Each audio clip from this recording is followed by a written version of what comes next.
നടിയെ ആക്രമിച്ച കേസിൽ പൾസർ സുനിക്ക് സുപ്രീം കോടതി ജാമ്യം അനുവദിച്ചു. വിചാരണ നീണ്ടുപോകുന്ന സാഹചര്യത്തിൽ ആണ് സുപ്രീം കോടതി ജാമ്യം അനുവദിച്ചത്. വിചാരണ നീണ്ടുപോകുന്നതിൽ വിചാരണ കോടതിയെയും സുപ്രീം കോടതി വിമർശിച്ചു. വിചാരണ നീണ്ടുപോകുന്ന സാഹചര്യത്തിലാണ് പൾസർ സുനിക്ക് സുപ്രീം കോടതി ജാമ്യം അനുവദിച്ചത്. ജാമ്യവ്യവസ്ഥ വിചാരണ കോടതിക്ക് തീരുമാനിക്കാമെന്നും സുപ്രീം കോടതി പറഞ്ഞു. സംസ്ഥാന സർക്കാർ ജാമ്യം നൽകുന്നതിനെ എതിർത്തിരുന്നു. പ്രതി ജാമ്യത്തിലിറങ്ങിയാൽ സമൂഹത്തിന് തന്നെ ഭീഷണിയാകുമെന്നും സംസ്ഥാന സർക്കാർ ചൂണ്ടിക്കാട്ടി. ഒരാഴ്ചയ്ക്കുള്ളിൽ പൾസർ സുനിയെ വിചാരണ കോടതിയിൽ ഹാജരാക്കി നടപടികൾ പൂർത്തിയാക്കണം. സംസ്ഥാനത്ത് കർശനമായ ജാമ്യ നിബന്ധനകളും വ്യവസ്ഥകളും വിചാരണ കോടതിയിൽ ആവശ്യപ്പെടാമെന്നും നിർദ്ദേശമുണ്ട്.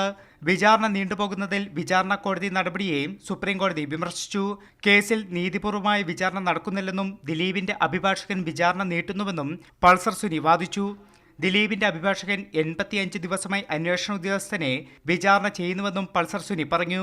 സ്വാധീനമുള്ള പ്രതി ഇത്രയും നാളും സാക്ഷിയെ വിസ്തരിച്ചുവെന്ന് ചോദിച്ച കോടതി ഇങ്ങനെ പോവുകയാണെങ്കിൽ വിചാരണ സമീപകാലത്തൊന്നും കഴിയില്ലെന്നും പരാമർശം നടത്തി.